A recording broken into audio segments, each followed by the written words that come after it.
बिस्मिल्लाहिर्रहमानिर्रहीम अस्सलाम वालेकुम। Good morning from Switzerland. आज के व्लॉग में मैंने आपके साथ सिर्फ एक चीज़ शेयर करनी है कि मैंने तो पता ही नहीं सी कि स्विट्ज़रलैंड ਦੇ ਵਿੱਚ ਇੰਨੇ ਇੰਡੀਅਨ ਕਿਉਂ ਨਜ਼ਰ ਆ ਰਹੇ ਸੀ।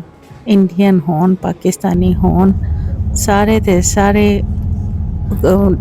एक्साइटेड ते सर्टन लोकेशनां ते जा के फोटोआं ते वीडियोस ते मैंने कि चल क्या रहा है ना। कोच में बैठे हैं तो वहाँ पे कितनी सारी खवातीन जनाब बैगों में साड़ियाँ भर के तो दुपट्टे लेके आई हुई हैं और मुझे समझ नहीं आ रही कि ये हो क्या रहा है ना। तो बाद में पता चला जी कि यहाँ पे तो वही लोकेशन पे लेके जा रहे हैं जहाँ जहाँ पे बॉलीवुड की फिल्मों की शूटिंग हुई है। ख़ास तौर पे दिलवाले दुल्हनिया ले जाएंगे जहाँ पे काजोल और शाहरुख की मुलाकातें हुई और उन्होंने टाइम स्पेंड किया। और जहाँ पे वो काजोल स्टेशन पे उसकी ट्रेन मिस हो जाती है वहाँ पे जनाब जी हमारी इंडियन बाजियों ने जाके फ़ोटोशूट करवाए उसी तरह काजल की तरह ट्रेन के पीछे भाग भाग के। तो ये जनाब वहाँ पे बड़ी अच्छा शुगर मेला लगता रहा। हर कोई अपनी मेमोरीज़ बनाने की कोशिश कर रहा था। और इसके बाद जनाब वो सारा रास्ता कोच में इंडियन गाने और तुझे देखा तो ये जाना सनम और बाकी सारे DDLJ के। तो जनाब जब हमारे कोच में जितने लोग थे जो इंडियन नहीं थे लेकिन इंडियन फिल्मों के फ़ैन तो सारे ही हैं, चाहे वो मराकश के लोग हों, अरब लोग हों, पाकिस्तानी तो खैर हैं ही हैं फ़ैन, तो बंगाली हों, हर कोई दीवाना। तो हर लोकेशन पे जा के लोगों ने वहाँ पे शूट किया। अब ये वाला जो कैफ़ेटेरिया जहाँ पे हमने लंच किया जनाब वहाँ पे आप अगर उस DDLJ का कोई गाना देखें तो वहाँ पे काजल साहबा ने जाके कोई केक पकड़ा था या कोई लंच किया था। तो ये कैफ़े अब बहुत मशहूर है। यहाँ पे आपको बहुत सारे इंडियन लोग खाते पीते नज़र आएंगे, पाकिस्तानी हो, बंगाली हों। तो हम लोग जब होटल में गए हैं तो वहाँ पे जिनके साथ मेरा रूम शेयर था मोरक्कन लेडी, वो मुझे कहती है कि ये क्या चक्कर है भाई, ये लोग इस साड़ियाँ लेके क्यों फिर रहे हैं। फिर मैंने उनको समझाया कि जनाब यहाँ पे हमारी इंडियन फिल्में शूट हुई हैं। तो कहती हैं वाह ज़बरदस्त, ये तो मैं भी बहुत फ़ैन हूँ इंडियन मूवीज़ की, मुझे बताओ ज़रा कौन कौन से गाने यहाँ पे शूट हुए हैं। तो होटल से जाके जनाब हम दोनों ने पहले नमाज़ पढ़ी, वापस जाके फिर हमने कुछ खाना वाना खाया। तो उसके बाद जनाब हाथ मुँह धो के तो हम बाद में इंडियन गाने सुनने बैठ गए। तो वो कहती हैं कि हाँ जी ये तो मैं बड़ी फ़ैन हूँ इंडियन गाने, जब मैं काम करती हूँ तो मैं इंडियन गाने लगा छोड़ती हूँ, पास रौनक लगी रहती है। और ये वाली लोकेशन भी वो सारी जहाँ पे उन्होंने फ़िल्में शूट की थी, DDLJ की सारी लोकेशन जो है इस जगह पे काफ़ी ज़्यादा उन्होंने शूटिंग की थी। तो यहाँ पे जनाब लोग उसी ज़ौक़ शौक़ से आज तक और इतनी ज़्यादा मशहूर सबको पता चल गया कि स्विस गवर्नमेंट ने इन लोकेशन पे यश चोपड़ा का जी एक जगह पे मुजस्समा भी लगा दिया। और उसके बाद जब हम माउंट एटलिस के ऊपर गए हैं तो वहाँ पे DDLJ का बहुत बड़ा बैनर लगा हुआ है जी। और वहाँ पे लोग जाके तस्वीरें खिंचवाते हैं यश चोपड़ा के मुजस्समे के साथ। ते मैं सोच रही सा कि अगर यश चोपड़ा आप इत्थे आ गया तो साडा की हाल होएगा। मैनू नहीं पता कौन हैगा यश चोपड़ा, बट ऑब्वियसली जिन्हें फिल्म बनाई सी, जिन्हें लोकेशन सारे एशिया दे विच हिट कर दिती ते लोकी ध्यान गए। उसके बाद जनाब वहाँ पे वो जिस तरह फिल्म के अंदर गाय का सीन होता है, गाय की घंटियाँ होती हैं, सारा कुछ इधर लोग जनाब वही सब कुछ देख भी रहे थे, शूट भी कर रहे थे।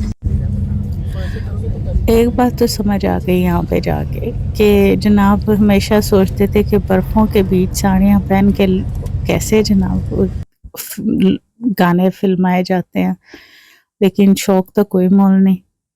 जिन्ना ने करना है उन्होंने करना है, उन्होंने सर्दी भी नहीं लगनी। ठीक है जी। उन्होंने उसी तरह जॉर्जेट दी साड़ियाँ पा के अपने फ़ोटो शूट कराए जिन्होंने कराने सी। ये वाली लोकेशन जो थी वो बहुत ही ज़बरदस्त थी। यहाँ पे नेचुरल आबशार गिर रही थी और पास ही जिस तरह जहाँ पे एक फील्ड होते हैं, फार्म होते हैं, जहाँ पे गाय वगैरह उनके चर रहे होते हैं और उनकी घंटियों की आवाज़, बहुत ही ज़बरदस्त सीन होता है। और ख़ामोशी, और इतनी ज़्यादा मैं एक्साइटेड थी ये सब कुछ फिल्म करने के लिए कि गाड़ी वाले को मेरे पर इतना गुस्सा आया कि उसका बस चलता तो वो मुझे मेरे ऊपर से ही गाड़ी गुजार लेता, क्योंकि मैं सड़क के बीच में जो खड़ी हो गई थी। लेकिन सच्ची बात है कि ऐसी जगह पे जाके बंदे को कहाँ होश रहता है। एक तो बॉलीवुड, ऊपर से स्विट्ज़रलैंड और ऊपर से ऐसी लोकेशंस। उफ।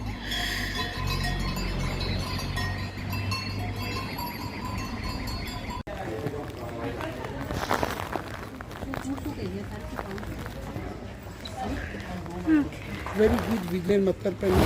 Who cooks it? You cook Yeah. it. साथ साथ जी लंच का टाइम हो गया। This.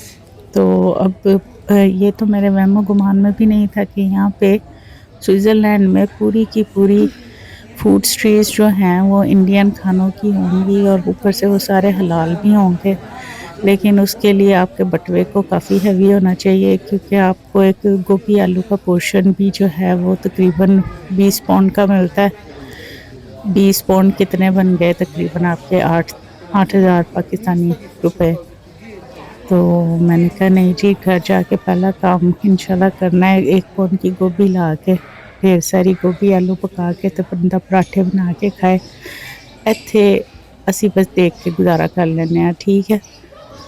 से जिन्हों ਨੂੰ शौक सी उन्होंने जनाब थोड़े बहुत इंडियन फूड ऑर्डर किए। तो लोकेशन तो खाने का अपना ही मज़ा आता है। लेकिन मैं तो क्या, मैं नूडल्स खरीद के तो मैं क्या, मैं घर जाके होटल पे जाके खाऊंगी।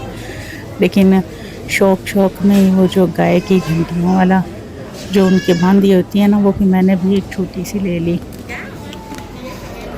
यहाँ पे फिर हमने कहा कि लंच कर लेते हैं। How much was this? यहाँ से कोई रेडीमेड सैंडविच वगैरह गरम मिल जाएगा, तो उसके लिए ठीक है, गुजारा हो गया।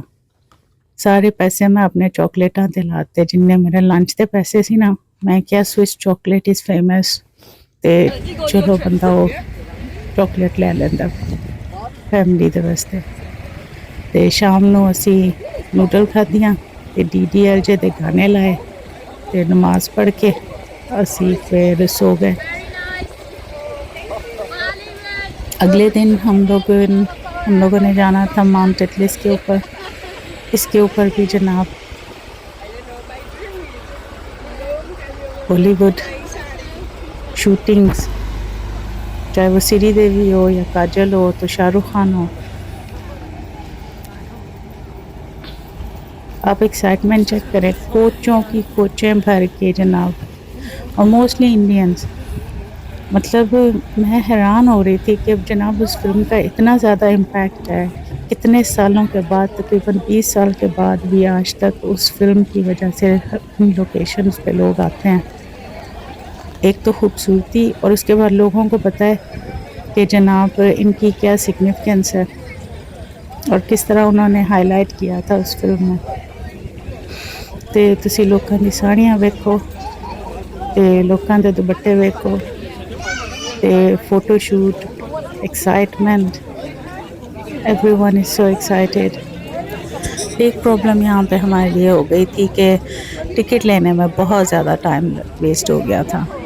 ऑनलाइन बुकिंग करा लेनी चाहिए। अगर आपको कभी मौका मिले स्विट्ज़रलैंड जाने का, माउंट एटलस जाने का, तो आप पहले एडवांस में अपनी ऑनलाइन बुकिंग करवा लें, तो आपका यहाँ पे टाइम बच जाएगा।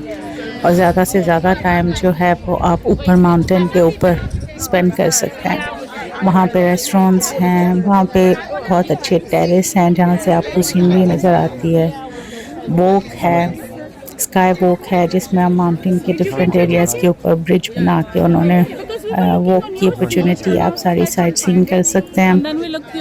और वहाँ पे फिर चेयर लिफ्ट भी है। चेयर लिफ्ट का अपना ही मज़ा है, वो तो मतलब काफ़ी लोग उसमें स्केर्ड भी थे क्योंकि वहाँ तक जाने के लिए आपको बर्फ़ के ऊपर चलना पड़ता है और बर्फ़ बहुत स्लिपरी हो रही थी क्योंकि उस पर हज़ारों लोग ऊपर नीचे आ जा रहे थे। तो स्लिपरी बर्फ़ के ऊपर फिर भी हिम्मत करके कोशिश करके किसी तरह हम लोग वहाँ पे पहुँचे। और वहीं पे जनाब वो DDLJ का पोस्टर लगा हुआ था, काजोल और शाहरुख खान खड़े थे।